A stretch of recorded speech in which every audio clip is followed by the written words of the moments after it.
Это актуальное интервью в студии Надежда Саханская. Здравствуйте. За последние 5 лет якутские компании в сфере малого и среднего бизнеса получили свыше 405 миллионов рублей государственной поддержки. Только помощь в виде субсидий была оказана 1480 субъектам малого и среднего предпринимательства. А вот какие программы действуют сегодня в регионе по поддержке малого и среднего бизнеса, поговорим с гостем студии Тимуром Ханды, министром предпринимательства, торговли и туризма Республики Саха. Тимур Юрьевич, здравствуйте. Здравствуйте. Скажите, какая помощь была организована Фондом развития предпринимательства в нашей республике за последние 5 лет? В каждом регионе нашей страны есть фонд развития предпринимательства. И в нашем регионе фонд работает довольно-таки успешно. Это, наверное, один из самых востребованных инструментов, потому что это финансы. Любое дело без финансов довольно-таки сложно открывать.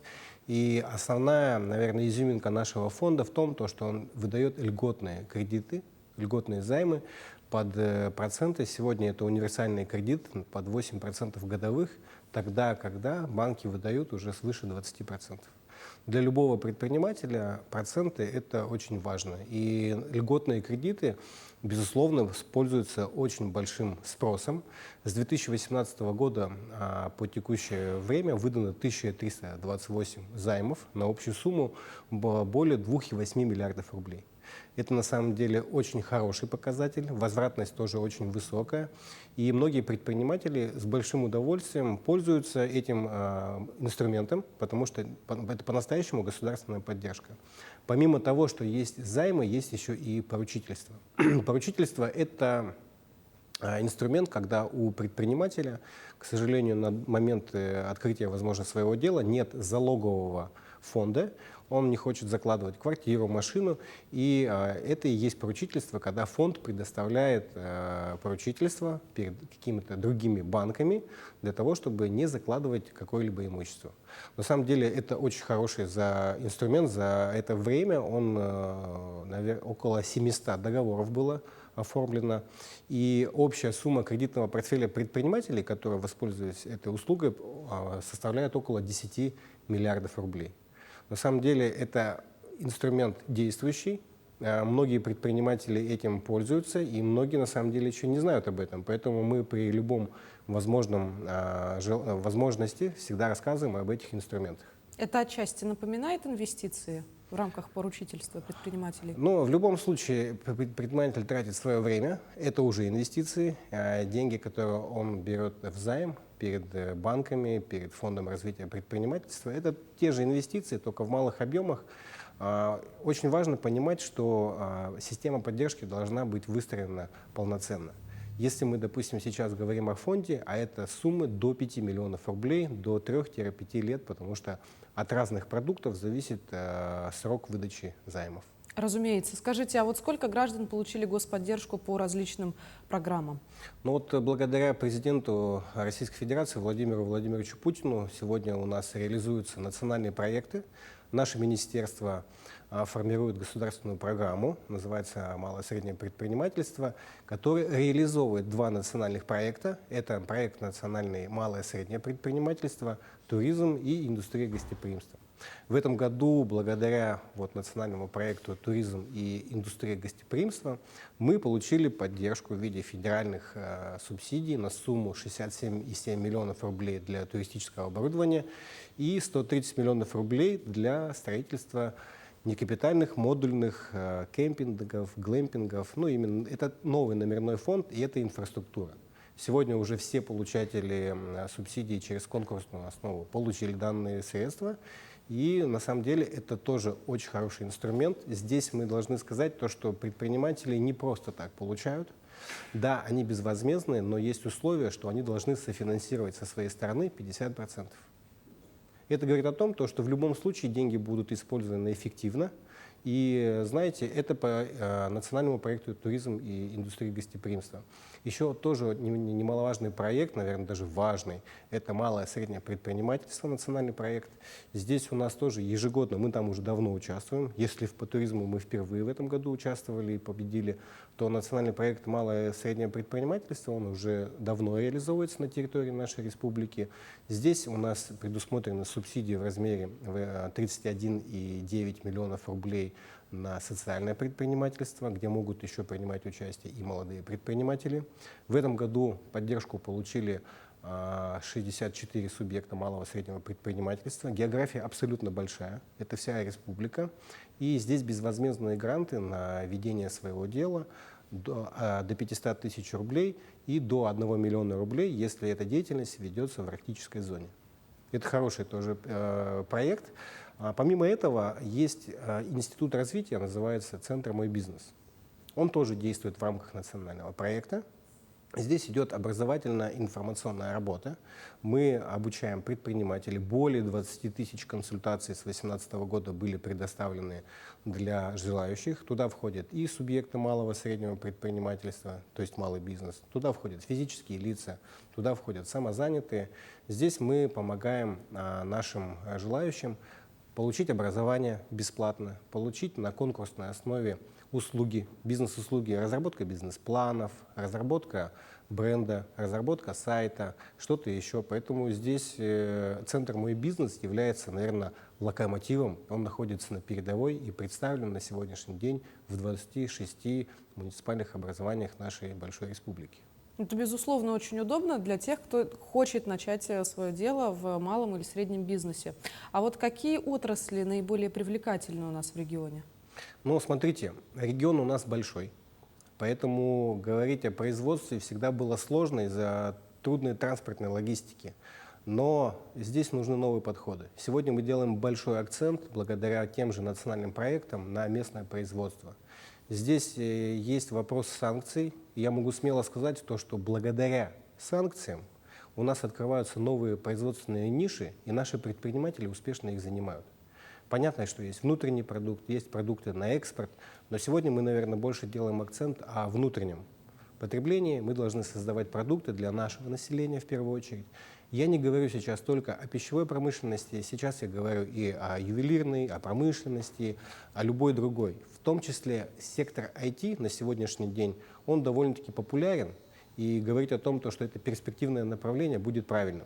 И это тоже является местным производством, потому что разработка программного обеспечения, кодирование – это все местный продукт. Просто он может быть выражен в виде кода, он может быть выражен в виде местного молока и так далее. Поэтому сегодня мы делаем очень большой акцент, конечно, на местное производство. Тимур Юрьевич, в начале нашей с вами беседы вы отметили, что по туризму в этом году мы впервые получили большие достижения. А вот какие изменения в сфере туризма в нашей республике произошли с 2018 года? С 2018 года здесь, если брать сухую статистику, то мы видим даже по Росстату увеличение туристического потока. На самом деле, чтобы понимать, что такое туристический поток, нужно понимать методику его расчета. Человек, который переночевал в гостинице, является туристом. Поэтому здесь мы должны правильно фильтровать, и на самом деле я вижу много обратной связи, что не все на самом деле сегодня понимают, кто такой турист. Но мы их фильтруем. Есть у нас вахтовая работа. Будут ли они туристами? Нет, они не попадают в этот туристический поток. Есть люди, которые прилетают транзитом и не ночуют в Якутии, это экскурсанты, они не попадают в туристический поток. Туристический поток – это люди, которые приезжают на 3-4 дня с целью отдохнуть. Правильно ли это? Вопрос тоже риторический, потому что в туризме очень много направлений. Сегодня у нас проводится, допустим, форум – это деловой туризм. Дети Азии впереди у нас – это спортивный туризм. И таких мероприятий очень много. Есть историческо-познавательный туризм, есть гастрономический туризм. На «Вкус Якутии», который проходил в рамках фестиваля «Зима начинается с Якутии», приезжало очень много шеф-поваров, их команда приезжала, и это гастрономический туризм. Они останавливались в гостиницах, они кушали в ресторанах, они покупали сувениры, и они стимулировали нашу малую экономику. Малый бизнес обеспечивал их всем необходимым. Даже сейчас, когда мы будем смотреть эфир, если посмотреть по сторонам, все, что нас окружает, привез малый бизнес, создал малый бизнес, доставил малый бизнес, упаковал малый бизнес и так далее. Поэтому здесь нужно понимать, что малый бизнес – это основа жизнедеятельности любого города, любого села, любой республики. Поэтому Арсений Сергеевич очень правильно ставит политику, делает акцент на развитии малого бизнеса, делает акцент на развитии туризма. Потому что туризм является, наверное, одним из сильнейших мультипликаторов развития региональной экономики. Плюс вот недавно стало известно, что туристический поток в Якутии вернулся к допандемийным показателям. Он не просто вернулся, он намного его опередил. Если до пандемии у нас было колебание в пределах 200 тысяч туристов, то сегодня мы официально по статистике видим за 22 полный год 237 тысяч туристов. Много это или мало? Это, наверное, много. Почему? Потому что до этого такого не было. Но чтобы почувствовать по-настоящему роль туризма в нашей экономике, конечно, нужно больше. И для этого нужно развивать инфраструктуру. Инфраструктура — это гостиницы, гостевые дома, туристические базы. Нужно делать экономику впечатлений. Люди должны уезжать с Якутии довольны. А это сервис, это гостеприимство. Поэтому по туризму у нас работа непочатый край. Сегодня мы находимся, наверное, в нулевой стадии развития туризма, но мы наконец-то поняли, что такое туризм. Мы знаем, в каком направлении нам действовать. И точно так же, как с IT, как с креативной экономикой, следующей целью мы ставим развитие туризма. Мы теперь понимаем, куда нужно вкладывать деньги, как это нужно правильно делать. Мы должны в ближайшее время разработать стратегический документ, чтобы все действия были направлены на достижение результата.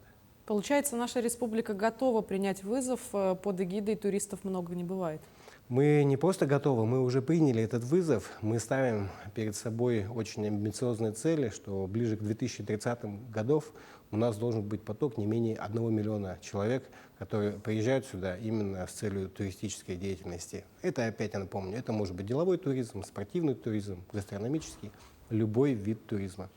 Тимур Юрьевич, мы также с вами должны поговорить еще и о проекте «Агростартап». Вот какое влияние он оказывает на малое и среднее предпринимательство? Потому что с туризмом и программой поддержки уже более-менее становится понятно. Смотрите, «Агростартап» является неотъемлемой частью национального проекта «Малое и среднее предпринимательство». Но для общего понимания, национальный проект МСП, он довольно-таки широкий. Да, мы являемся координаторами как Министерство предпринимательства, но с нами также ведут работу Минсельхоз, Министерство внешней связи в части экспорта, Министерство инноваций в части инжинирингового центра. И вот эта вся работа, она идет командно. Агростартап — это команда Минсельхоза, которая на сегодняшний день выдает субсидии в виде грантов для развития своего дела на селе. Агростартап называется. И он очень хорошо себя зарекомендовал в последнее время. Даже в прошлом году победители агростартапа стали победителями и федеральных конкурсов Министерства сельского хозяйства. Получили еще дополнительное финансирование в размере 11 миллионов рублей. Это предприниматели Сунтарского улуса. В этом году прошло дополнительно еще 4. Это очень хорошая история, когда мы научились и привлекаем дополнительные федеральные средства для того, чтобы реализовывать проекты на местах.